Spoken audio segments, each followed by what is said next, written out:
Just look at the old generation. ഓൽക്ക് ഒരാളോട് സംസാരിക്കാനുള്ള കോൺഫിഡൻസ് ഉണ്ട്. ഓൽക്കൊരു സ്റ്റേജിൽ കയറിയാണ്ട് ഒരു പ്രോഗ്രാം ഹാപ്പൻ ചെയ്യാനുള്ള കോൺഫിഡൻസ് ഉണ്ട്. അതല്ല, ഓൽക്ക് ഏത് സംഭവമാണോ ഓൽ ചെയ്യാൻ കരുതിയത് ആ സംഭവം ചെയ്യാനുള്ള കോൺഫിഡൻസ് ഓൽക്ക് ഉണ്ടായിരുന്നു. ബട്ട് നമ്മൾ ന്യൂ ജനറേഷനിലേക്ക് വരുമ്പോഴോ നമുക്ക് ഒരാളോട് സംസാരിക്കണം എന്ന് അങ്ങനെ അറിയില്ല. ഒന്നില്ലെങ്കിൽ പോലും നമുക്കൊരു ഓപ്പോസിറ്റ് ജെൻഡറിനോട് എങ്ങനെ ബിഹേവ് ചെയ്യണമെന്ന് അറിയില്ല. So in this video I talk about how to build a self confidence. So നിങ്ങളുടെ ചാനൽ പുതിയതാണെന്നുണ്ടെങ്കിൽ my name is Mubashir. I talk about self improvement. So let's go to the video.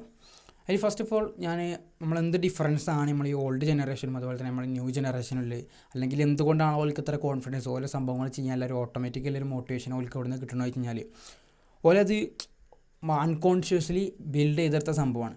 അതായത് ഓൾക്ക് പണ്ടത്തെ കാലത്ത് പറഞ്ഞാൽ എസ്കേപ്പ് ചെയ്യാനുള്ള സംഭവങ്ങൾ, അതായത് ഇങ്ങനത്തെ നമ്മളെ സോഷ്യൽ മീഡിയ അഡിക്ഷൻ, ഇങ്ങനത്തെ ഫോണ് കാര്യങ്ങളൊന്നും ഇല്ലായിരുന്നു. അപ്പോൾ ഒരു ഏത് സംഭവമാണോ ലൈഫിൽ എന്ത് സ്ട്രഗിളാണോ സംഭവമാണോ ഒരു ഫേസ് ചെയ്യേണ്ടത് അതുപോലെ റിയാലിറ്റിയിൽ നിന്ന് ഫേസ് ചെയ്യണം. അവർക്ക് എസ്കേപ്പ് ചെയ്യാൻ പറ്റില്ല. നേരെ മറിച്ച് നമുക്കിപ്പോൾ അങ്ങനെ എന്തെങ്കിലും പെയിന് കാര്യങ്ങളൊക്കെ വരികയാണെങ്കിൽ നമുക്കിപ്പോൾ താൽക്കാലികമായിട്ട് നമ്മളെ മൈൻഡിനെ കൺവേർട്ട് ചെയ്യാൻ വേണ്ടിയിട്ട് എന്തുണ്ട്, നമുക്കിങ്ങനെ ഒരു എസ്കേപ്പ് ചെയ്യാനുള്ള സംഭവങ്ങൾ, ഡ്രഗ്സ്, ഫോണ്, അതുപോലെ തന്നെ social media addiction, video games, food, ഇങ്ങനത്തെ സംഭവങ്ങളിലൊക്കെ എന്ത് ചെയ്യുക, മാറാം, നമ്മളെ മൈൻഡിനെ മാറ്റാം. അപ്പോൾ ഓട്ടോമാറ്റിക്കായിട്ട് ഈ സ്ട്രഗിളോ അല്ലെങ്കിൽ ഒരാളോട് സംസാരിക്കാൻ കഴിയാത്ത ആ ഒരു അല്ലെങ്കിൽ കോൺഫിഡൻസ് ബിൽഡ് ചെയ്യേണ്ട ആ ഒരു സംഭവം നമുക്കിപ്പോൾ ആവശ്യം വരില്ല. നേരെ മറിച്ച് പണ്ടത്തെ ആൾക്കാർക്കാണെങ്കിലോ ഓഫ്ലൈനായിട്ട് മാത്രമേ കമ്മ്യൂണിറ്റി ബിൽഡ് ചെയ്യാൻ പറ്റുള്ളൂ. അതായത് ഫ്രണ്ട്സിനെ, ആൾക്കാരെ നെറ്റ്വർക്ക് ചെയ്യാൻ പറ്റുള്ളൂ. ബട്ട് നമ്മളെ കേസിൽ വരുമ്പോഴോ നമുക്ക് ഓൺലൈനായിട്ട്, ഇപ്പോൾ ഓഫ്ലൈനായിട്ട് ഒരു ഗ്രൂപ്പ് നമ്മൾ അവോയ്ഡ് ചെയ്ത് കഴിഞ്ഞാൽ നമുക്ക് എന്ത് ചെയ്യാം, ഓൺലൈനായിട്ട് ഒരു ഫ്രണ്ട്സ് ഗ്രൂപ്പോ അല്ലെങ്കിൽ ഒരു കമ്മ്യൂണിറ്റിയോ ബിൽഡ് ചെയ്യാം. സോ അപ്പോൾ ഇതുവരെ പറഞ്ഞാൽ നമുക്ക് എന്തുകൊണ്ടാണ് കോൺഫിഡൻസ് ഇല്ലാത്തതാണ്. സോ ഇനി how to actually build a self confidence. അതിൽ മെയിനായിട്ട് പറയാൻ എല്ലാവരും 3 ആക്ഷനബിൾ സ്റ്റെപ്സ് ഞാൻ പറയാം. അതിൽ ഒന്നാമത്തെ സംഭവമാണ് സ്റ്റോപ്പ് എസ്കേപ്പിംഗ്. അതായത് ഈ റിയാലിറ്റിയിൽ നിന്ന് എന്ത് ചെയ്യുക, നമ്മൾ ഏത് സംഭവത്തിലാണ് നിങ്ങൾ സ്ട്രഗിൾ ചെയ്യണത് ആ സംഭവം പ്രാക്ടിക്കലായി ഇങ്ങോട്ട് ചെയ്തു തുടങ്ങുക. അതിന് എന്ത് ചെയ്യുക, എസ്കേപ്പ് ചെയ്യാതിരിക്കുക. ഇപ്പോൾ എക്സാമ്പിൾ, നിങ്ങൾക്ക് ഒരാളോട് സംസാരിക്കുക, ഒരു പുതിയ ആൾക്കാരെ മീറ്റ് ചെയ്യുമ്പോൾ സംസാരിക്കാനുള്ള കോൺഫിഡൻസ് ആണോ ഇല്ലാത്തത്, അല്ലെങ്കിൽ ഒരു സ്റ്റേജ് കയറിയാണ് പ്രോഗ്രാമാണോ, അല്ലെങ്കിൽ ഒരു ഗ്രൂപ്പ് ഓഫ് ആൾക്കാരുടെ മുന്നിൽ ഒരു കോൺഫിഡൻസ് ആണോ ഇല്ലാത്തത്, ഏത് സംഭവമാണോ അനലൈസ് ചെയ്ത് എന്നിട്ട് എന്ത് ചെയ്യുക, ആ സംഭവം പ്രാക്ടിക്കലായി ഇങ്ങോട്ട് തുടങ്ങാം.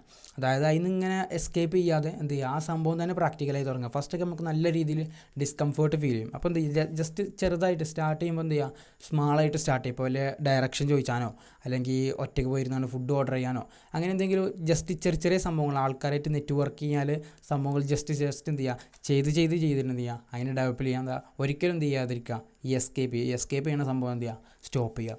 അതിൽ രണ്ടാമത്തെ സംഭവമാണ് വിയർ ദി ഗുഡ് ഡ്രസ്സസ്. ഇത് നിങ്ങളെല്ലാവരും, നമുക്കെല്ലാവർക്കും ഒരു ഫീൽ ചെയ്യുന്ന സംഭവിക്കുക. നമ്മളിപ്പോൾ കുറച്ച് ഒരു ഫോർമലൊക്കെ ആയിട്ട് നല്ല രീതിക്ക് ഡ്രസ്സൊക്കെ ചെയ്ത് പെർഫ്യൂമൊക്കെ യൂസ് ചെയ്ത് ഒരാളുടെ മുന്നിൽ പോകുമ്പോൾ നമുക്കൊരു കിട്ടുന്ന കോൺഫിഡൻസും, അതുപോലെ തന്നെ നമ്മൾ ഫുള്ള് ബാഡായിട്ട് ഐക്കൊക്കെ ആയ ഒരു ഡ്രസ്സൊക്കെ ഇട്ട് ഒരാളുടെ മുന്നിൽ പോകുമ്പോൾ നമുക്ക് കിട്ടുന്ന കോൺഫിഡൻസ് എത്രത്തോളം തമ്മിൽ വ്യത്യാസം ഉണ്ടെന്ന് നിങ്ങൾക്ക് അറിയുണ്ടാവും. സോ അപ്പോൾ അത് ഏത് സമയത്തായാലും നമ്മളിപ്പോൾ നിങ്ങളിപ്പോൾ നമ്മൾ ഇടുന്ന ഡ്രസ്സ് അല്ലെങ്കിൽ നമ്മളെ ഗ്രൂമിങ്, ഇതൊക്കെ നമ്മളെ കോൺഫിഡൻസിനെ നല്ല രീതിയിൽ ബാധിക്കുന്നുണ്ട്. നമ്മൾ ഉദ്ദേശിക്കുന്ന വലിയ രീതിയിൽ ബ്രാൻഡഡ് ആയിട്ട് അങ്ങനെ നടക്കണം എന്നല്ല. നമ്മൾ ജസ്റ്റ് എന്ത് ചെയ്യുക, ഫോർമലായിട്ട് നമ്മളൊരു പെർഫെക്ഷനിലോട്ട് എത്തിക്കണേ, അല്ലെങ്കിൽ നമുക്ക് ആ ഒരു കോൺഫിഡൻസ് തരുന്ന രീതിയിലുള്ള ഡ്രസ്സുകൾ എപ്പോഴും എന്ത് ചെയ്യുക, ധരിക്കാനുള്ള നോക്കുക. ലാസ്റ്റ് സംഭവമാണ് set your environment with confident people. നമ്മൾ ഈ കോട്ട് കേട്ടിട്ടുണ്ടാവും, you are the average of 5 people you spend time most. നമ്മൾ ആരുടെ കൂടെയാണോ ടൈം സ്പെൻഡ് ചെയ്യണത് ഓല എല്ലാ കാര്യങ്ങളും നമ്മളെ ലൈഫിലുണ്ടാവും. ഓലൊരു സാലറീൻ്റെ ഒരു ബേസ് തന്നെ കാരണം നമ്മളെ ബേസ് സാലറി എന്ന് പറയുന്നത്, അല്ലെങ്കിൽ ഓലൊരു കോൺഫിഡൻസിൻ്റെ, അല്ലെങ്കിൽ ഓലൊരു നോളജ്, ഓലൊരു മൈൻഡ് സെറ്റ്, ഇതൊക്കെ നമ്മളതിലും ഉണ്ടാവും. സോ അപ്പം എന്ത് ചെയ്യുക, നിങ്ങൾക്ക് കോൺഫിഡൻസ് ബിൽഡ് ചെയ്യണം, എന്ത് ചെയ്യുക, അങ്ങനത്തെ ആൾക്കാരായിട്ട് കൂടുതൽ കണക്ട് ചെയ്യാൻ നോക്കുക, അങ്ങനത്തെ ആൾക്കാരായിട്ട് കൂടുതൽ ടൈം സ്പെൻഡ് ചെയ്യാൻ നോക്കുക. അപ്പോൾ ആ ഒരു കോൺഫിഡൻസും സംഭവങ്ങളും നിങ്ങളിലേക്ക് എങ്ങനെ അപ്ലൈ ചെയ്യാമെന്നും കൂടി എന്ത് ചെയ്യുക, നോക്കുക. ബ്രീഫ്ലി പറയുകയാണെങ്കിൽ 3 ആക്ഷൻ സ്റ്റെപ്സ് ഞാൻ പറഞ്ഞത്. ഒന്നാമത്തേതാണ് സ്റ്റോപ്പ് എസ്കേപ്പിംഗ്, രണ്ടാമത്തെ വിയർ ദി ഗുഡ് ഡ്രസ്സ്, മൂന്നാമത്തെ സംഭവമാണ് set your environment with confident people. അപ്പോൾ വീഡിയോ ഇത്രേ ഉള്ളൂ. അപ്പോൾ നിങ്ങളുടെ ലൈഫിൽ ചേഞ്ചസ്, ഇമ്പ്രൂവ്മെൻറ്റ്സ് ഒക്കെ വരുത്താൻ ആഗ്രഹമുള്ളവരാണെങ്കിൽ just subscribe for more videos. See you in the another video.